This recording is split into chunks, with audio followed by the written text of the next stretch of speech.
Assalamualaikum warahmatullahi wabarakatuh. Perkenalkan, nama saya Fira Sasmita dan kawan saya adalah Raihana Fitri. Kami dari kelompok 10 dengan judul Pendekatan BCCT. Nah, di sini saya akan menjelaskan tentang pengertian BCCT. Nah, BCCT adalah kepanjangan dari Beyond Counter and Circle Time, yang berarti sebuah metode yang digunakan untuk melatih perkembangan anak dengan menggunakan permainan yang didesain dalam bentuk sentral. Nah, BCCT berkemungkinan anak aktif menemukan sendiri pengetahuannya melalui sentra-sentra atau sejumlah kegiatan main yang mengarah pada sebuah titik pusat. BCCT bukan satu-satunya metode untuk PAUD, tetapi BCCT dapat memberikan prinsip-prinsip PAUD secara universal. Adapun prinsip-prinsip dalam BCCT adalah yang pertama, proses pembelajaran diharapkan berlangsung alamiah dalam bentuk kegiatan anak bekerja, mengalami, dan yang kedua ada memposisikan guru hanya sebagai pengarah dan pembimbing, atau disebut inspirator bukan sebagai canter, dan penceramah dalam strategi belajar. Nah, yang ketiga ada meletakkan pendidikan dalam keimanan, ketakwaan, serta seluruh aspek kepribadian yang perlukan anak didik dalam menyesuaikan diri dengan lingkungan untuk untuk pertumbuhan dan tumbuh kembang selanjutnya. Yang keempat ada terjalin kerjasama saling menunjang antara anak dengan anak dan anak dengan guru sehingga menyebabkan anak kreatif dan guru kreatif. Nah, yang kelima, membuat situasi belajar lebih menyenangkan dan tidak membosankan sehingga anak ataupun siswa dapat belajar sampai tingkatan of discovery atau tentang untuk dapat memecahkan masalah dengan menerapkan pengetahuan yang diperoleh. Nah, landasan utama teori BCCT adalah menurut De Porter dan Hernak dalam metode quantum learning, lingkungan dipersiapkan sehingga anak merasa aman dan nyaman. Langkahnya yaitu dengan mempersiapkan lingkungan fisik yang perindah dengan tanaman, seni, dan musik. Ruangan harus dinyatakan nyaman dan tepat untuk kegiatan belajar yang seoptimal mungkin. Nah, di dalam pendidikan anak usia dini disebutkan bahwa proses pembelajarannya meliputi kegiatan sebagai berikut. Yang pertama adalah penataan lingkungan, yang kedua penyambutan anak, yang ketiga. Baiklah, di sini saya akan menjelaskan sedikit tentang sejarah dari BCCT atau Beyond Center and Circle Time. BCCT pertama kali dikembangkan oleh Creative Center for Childhood and Research and Training atau CCRT di Florida selama lebih dari 25 tahun.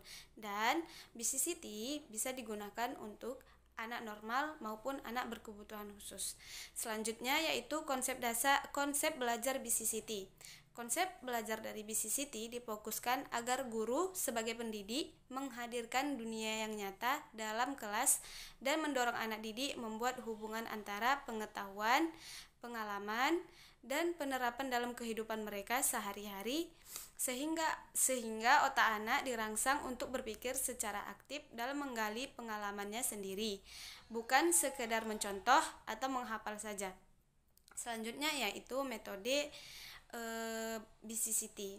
Metode dari BCCT yaitu memandang bermain sebagai media yang tepat dan satu-satunya media pembelajaran anak, karena di samping menyenangkan, bermain dalam setting pendidikan dapat menjadi media untuk berpikir aktif dan kreatif sehingga meningkatkan kemampuan anak baik secara intelektual, emosional maupun sosial. Assalamualaikum warahmatullahi wabarakatuh. Baiklah, saya di sini Raihana Fitri, pemateri kedua. Saya akan melanjutkan dari pembahasan teman saya, yaitu pendekatan BCCT. Jadi, Beyond Center and Circle Time adalah suatu metode dan pendekatan dalam penyelenggaraan pendidikan anak usia dini.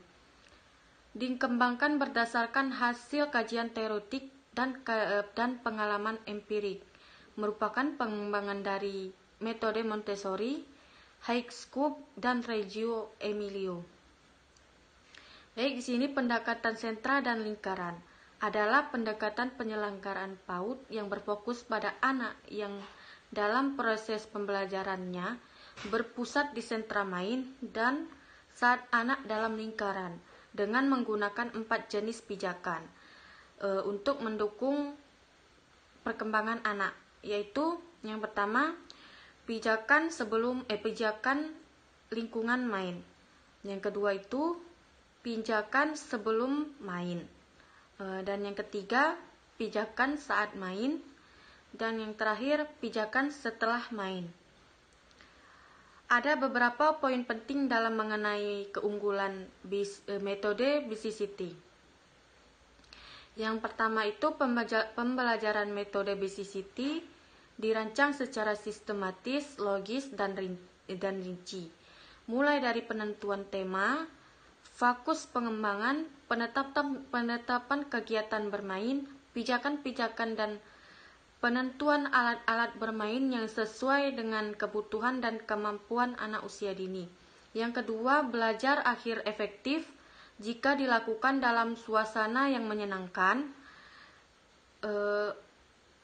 Dalam implementasinya, metode BCCT lebih bersifat menyenangkan, partisipatif, dialogis, eksploratif, dan praktik.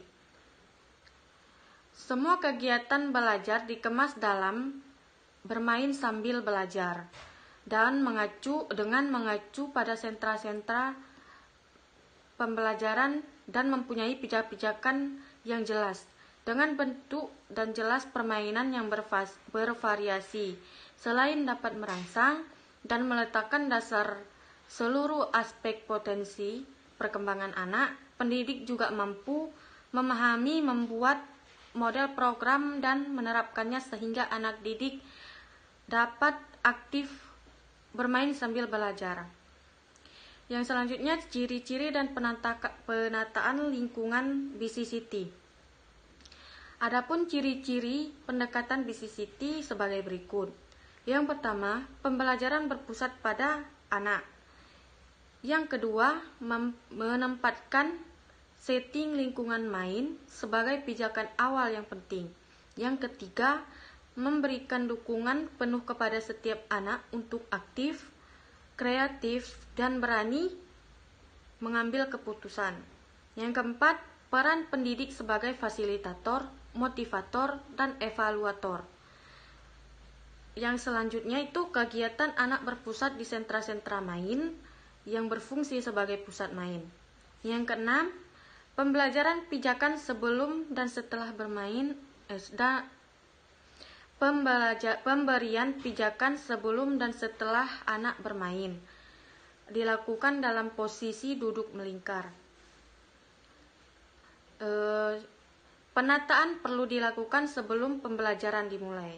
Adapun penataan lingkungan main di antaranya yaitu penempatan alat bermain yang tepat memungkinkan untuk anak mandiri, disiplin, bertanggung jawab, memulai dan mengakhiri main. Yang selanjutnya itu penataan bahan dan alat selama main seharusnya mendukung anak untuk membuat keputusan sendiri, mengembangkan ide, menuangkan ide menjadi sebuah karya nyata, mengembangkan kemampuan sosial anak.